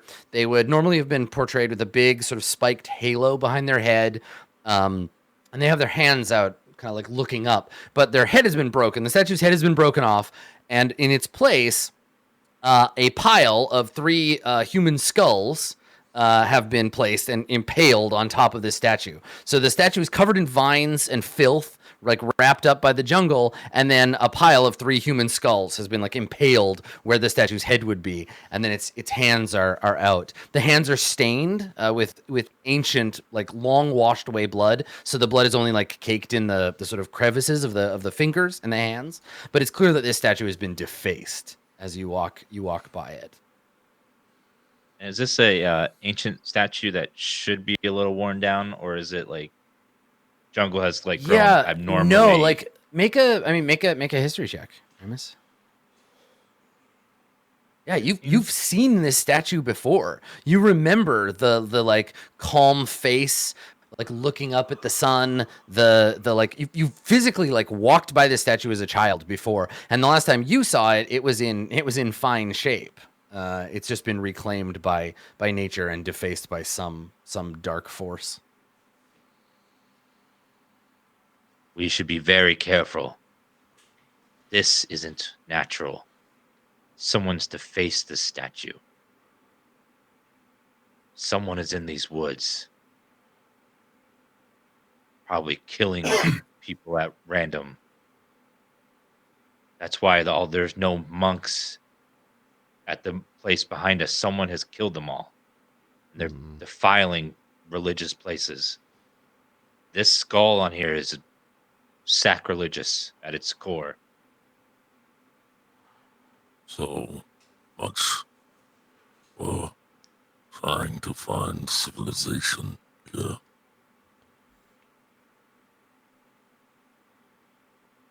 I just hope that there's something to go back to when we get to the monastery.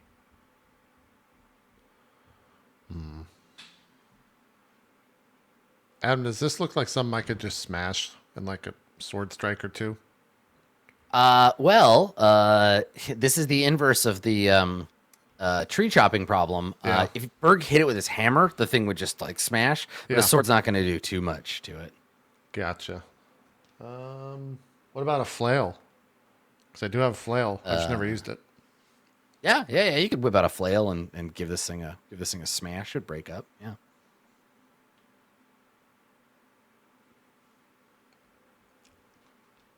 I think then just like in the middle of maybe Ramus finishing a sentence or something, like a flail just comes out from nowhere and smashes the whole structure.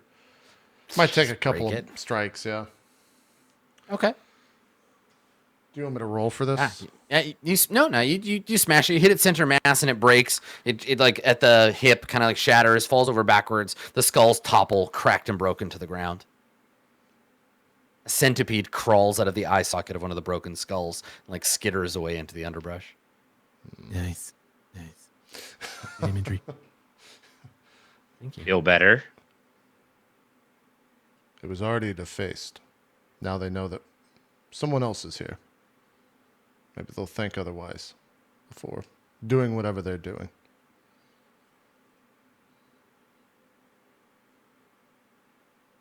As I was saying, we should probably be quiet as we go through here, but as to not alert whoever did this.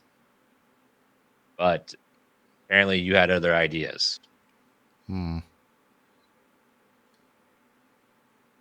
think I'm just like putting the flail back on my side. Berg, where are we going? Well, further into the temple, I would think. Yeah, you're just gonna continue forward. All right, so your 8 hours of travel, slogging through the jungle, they pass. It gets darker much faster, right? Because you have cover above you of all the vines. Do you want to push on? Do you want to try to get some more hours out of today, at the risk of exhausting yourselves? I'm confused a little bit. So yeah, I thought we were right by the temple, and we're seeing a statue by the temple. No. So here's the thing: is like, yeah, this monastery is a big deal. Yota and Ramus both know this, right? It is the preeminent monastery to the fanciest, flashiest god of the Arcana, right?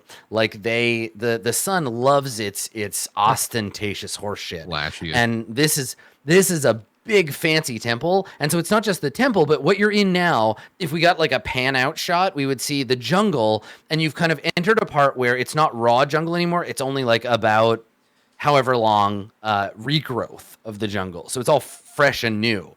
But it's still like you're in the outer. It's like a small city, or it was. And now you're moving through the outskirts. And as you get closer and closer to the monastery itself, sitting at the center of the great like ringed area, more and more buildings, less and less jungle, until eventually you find yourself at the footsteps of the great monastery itself. Oh, I mean, I don't think unless we have a reason to stop, we don't. I mean, you have a reason to stop. You're getting tired, right? Yeah, you get to a point where you're pushing it. There's that risk. Yeah, and Maharib, do you look to Berg to make that decision, or are you just like, no, we're pushing on? Oh, I don't say anything unless Berg does. Yeah, okay. So if Berg says something, then yeah. In terms of we should stop, etc. Yeah. So how much longer by foot here? You don't know.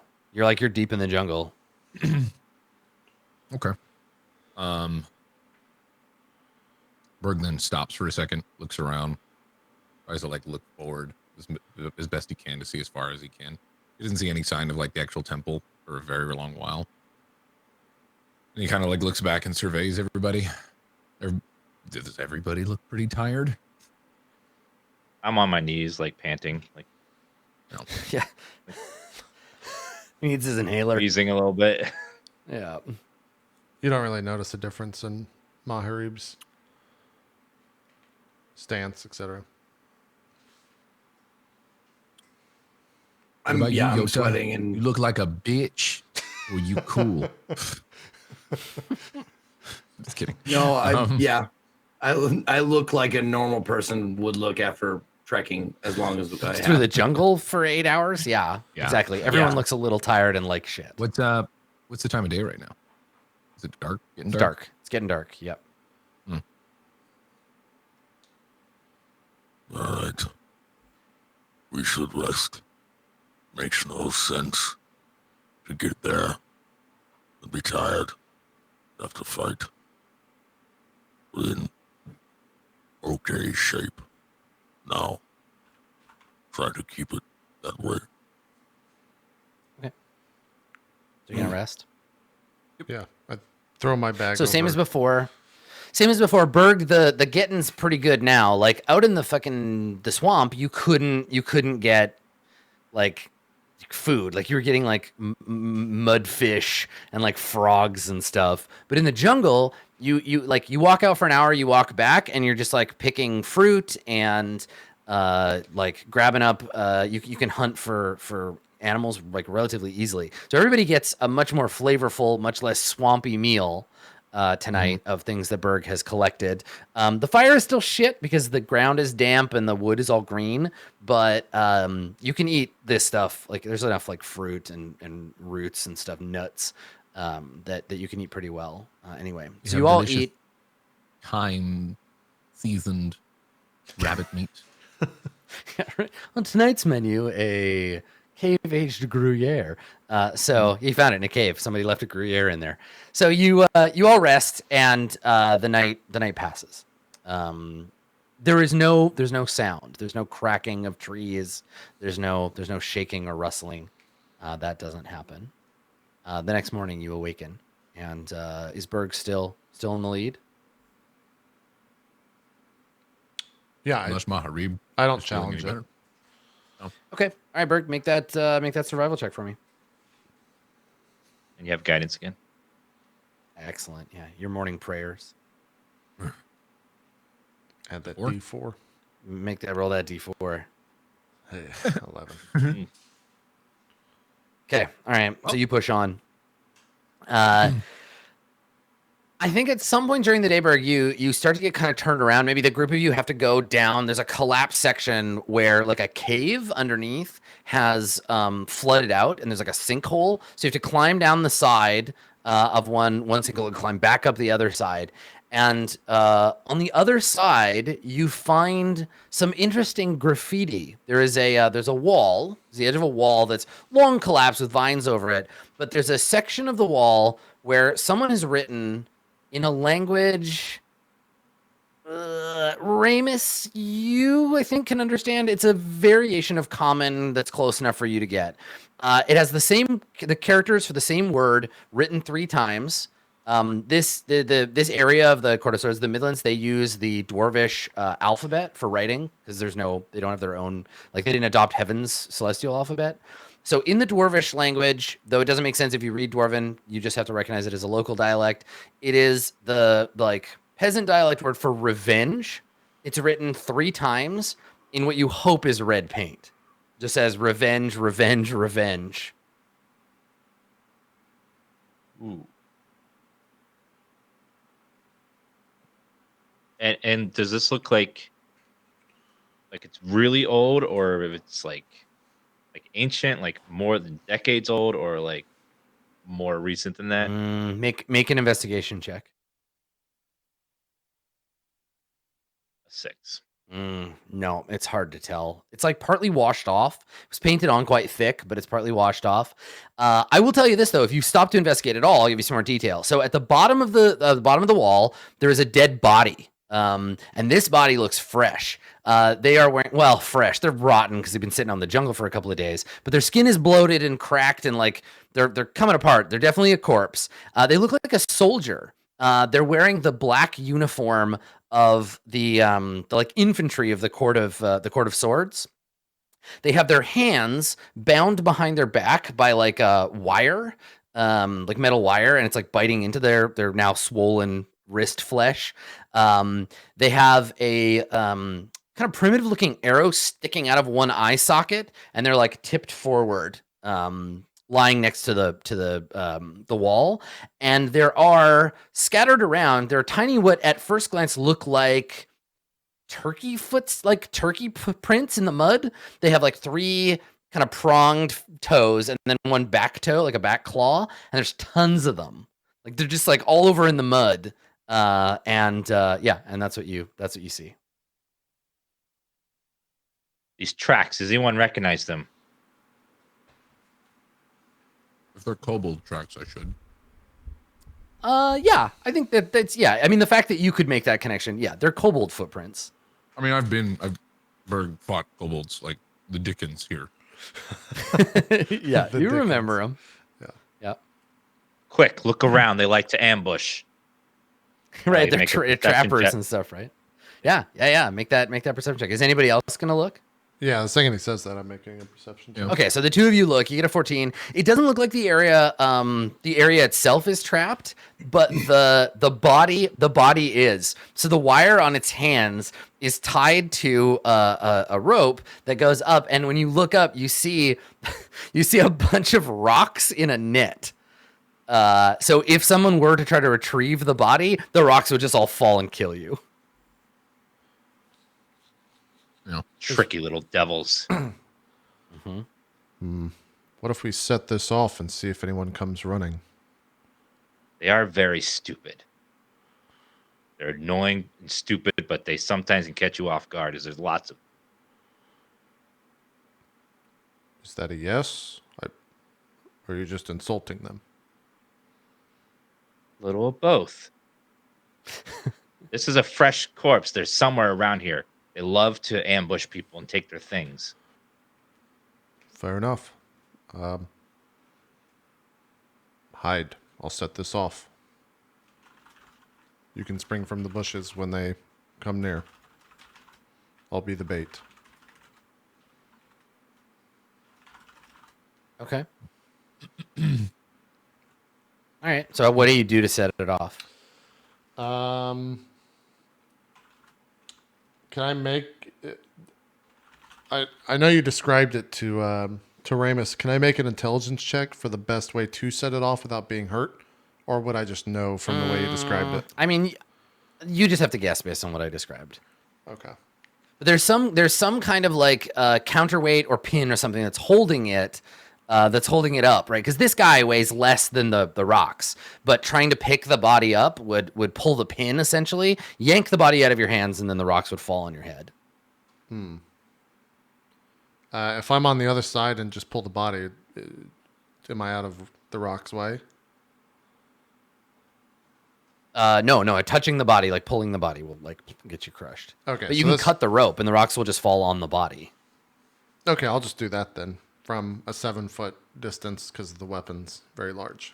So I can just like snip just the like rope. as far away as you can. Yeah. Okay. Yeah, you just cut the rope and it just the rocks all just crash down and smush the body. Like blood sprays everywhere. Yeah. And then there's it's like a ton of noise and then silence. Okay.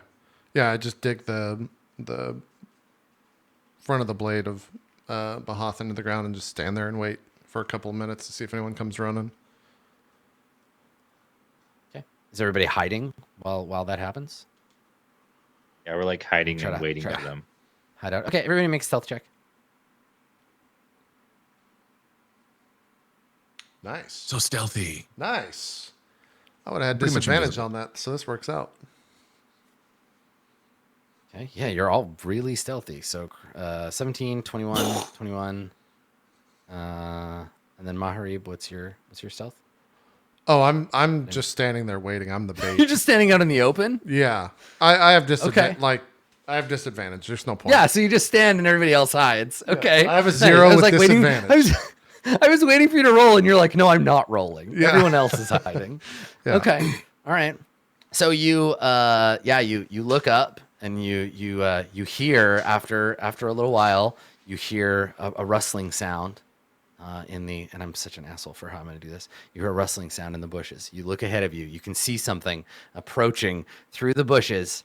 And then, obviously, right before it emerges into the clearing, we cut the episode. That's it. That's where we stop. Viewers.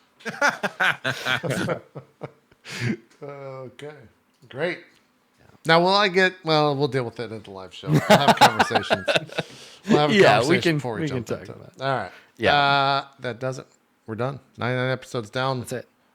And on Saturday, we'll be doing episode 100, which is just about 4 days from now. So hope to see everyone there. The cast will be there, hopefully, unless, man, I hope weather is permitting for flights. That's the only thing I'm nervous about right now is we're about to get bad weather here again this weekend. So You should be all right. We'll see what Snow's happens. not too bad unless it's like blizzard status.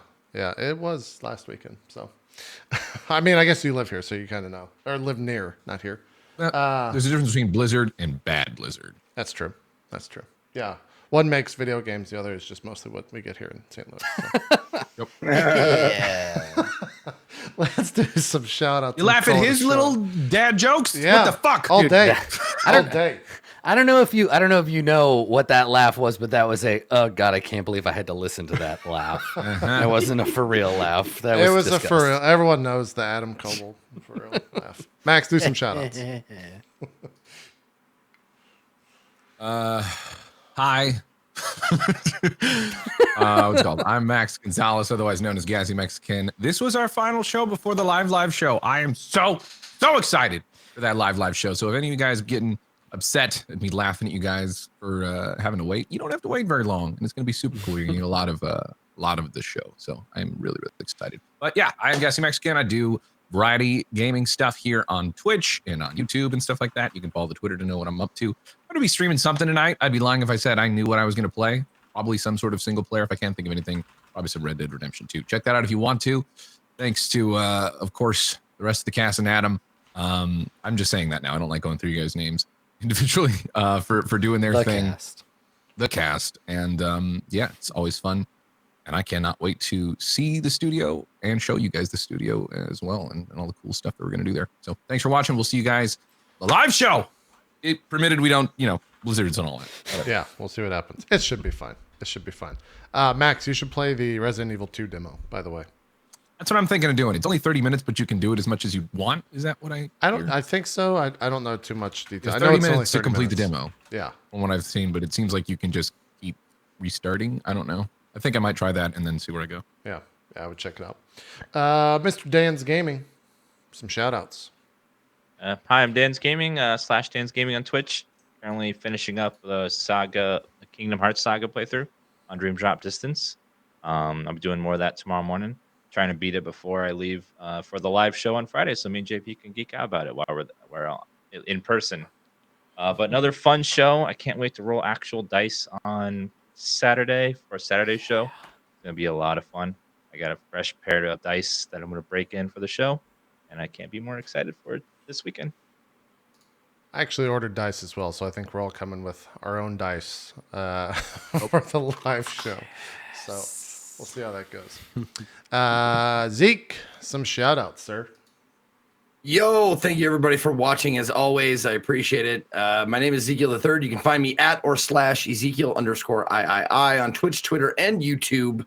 I am currently in the middle of CD-ROM-a-thon. I'm going to be playing old CD-ROM games all month. I have the Daedalus Encounter. I think it's Daedalus Encounter ready to go. Hopefully, I've got the discs resurfaced. Like they're shiny and they look just like new. So hopefully no more corrupted files. We're not just sitting here beating our heads against the wall and no gameplay. So hopefully that'll be put in. We'll be playing that on Thursday. Tomorrow's drop frames as always. And then after that, maybe some fun stuff. Who knows? Oh, Jesus. Maybe some fun stuff. But thanks to Max, Adam, Dan, and JP as always. And I can't wait for the live show this weekend. You said all our names. Hooray. Yeah. Zeke goes the distance. I say that every week. Yeah. I always don't because I'm afraid I'm going to trip up on one of your guys' names and you're going to think like, well, what? Why my name, huh? You don't remember my name? I mean, if you trip Such up a coward, on Max. Such a coward. If you trip up on JP, Dan, Zeke, and Adam, then that's more of a. I'd be more worried about your health because I would think you'd be having a stroke. Not necessarily. Maybe I am. Yeah. Maybe I am. Look at me. I haven't trimmed my beard in a while. My hair's getting long and crazy. Yeah, you better go get that shit taken care of before, or you're not allowed in the house, Max. That's just. I'll look crazy. fresh. I'll look fresh when I'm there. Good. Adam, some shout outs.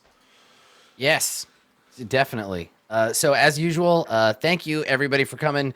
This is big episode 99, and I'm so excited. I have some preparation to do. I've got some prep to do for the big 100th episode. So avoid that stream if you don't want to see what's coming. But if you want to be on Secret DM Squad, Thursday afternoon, I think 3 p.m. Pacific, we're going to be doing GM prep. So I've got some stuff to do, some fronts and some maps to organize. You can find that over on my Twitch channel, twitch.tv/Adam Coble. But you're going to see me again next tomorrow at 8 a.m. Pacific for the Magic the Gathering Arena Ravnica Allegiance Early Access event. So there's a new Magic set coming out, and I'm going to get to try it with a bunch of other broadcasters. That starts at 8 a.m., and I'm going to be playing it pretty much all the way up until we do Far Verona. So come on by twitch.tv/Adam Coble and check it out. As usual, I put the Q&A thread in chat, but if you're watching this on YouTube and you have questions, go to community.itmeJP.com and click on that Court of Swords link for episode 99. So, yeah, good episode, everybody. How's a guy get in on that action? Well, I mean, the actual set's coming out in like 2 days, but if do not, I have people, I'll email you. I'll be like, here, this is Zeke. Zeke's great. Yeah. Zeke loves to gamble. Here, give him some magic, some pretend magic. Speaking of gambling, Zeke, I loved the blackjack the other day where you got two double downs in one night. That was some good shit. That was fun. Yeah. That was a good ending to a cast for sure. You may not know it, but there's a secret WhatsApp group that anytime the blackjack begins, the texts go off and we all watch together. Really? That's hilarious. Yeah. There's a couple of us in that. So, anyways, Adam, let's do some goals and get some XP. See if we can change some overlays before Saturday. All right. So, Ramus worked on getting everyone to the monastery and figuring out what happened to the landscape. So that is 500. So it's 1,000. It's 1,100 experience for those two, Ramus. And then Maharib, you worked on protecting Yotazo, so that's going to be 550 experience. And for your find out what side Berg is on, I think you learned. I think that insight check in the conversation, I think that got it for you. Sure. So that's going to give you're level 11 now. That will give you 1,600 experience. Okay. I half wanted to just go say Berg is asleep and just totally fuck up that opportunity. Dick move. So 2,150 total for you, awesome. Maharib, between those two, and that clears a goal for you. Yotazo, you worked on arriving at the monastery. You worked on learning the fate of your family because the two are kind of tied together. And you didn't, I think you, like the convince Berg to help thing. Like I saw you struggling with it a little bit. I think you worked towards it, but you haven't like had the conversation. You were like working yourself up and analyzing your friends. So I think it was three working ons for you. And you're level 10? Did we not arrive at the monastery, son? No, not yet. No. Oh, okay. No, Berg. Okay. Yeah, Berg didn't get the experience for it either. Damn kobolds. So it's it's fine. It takes time. So you get 1,500 for you. Yotazo, 1,500.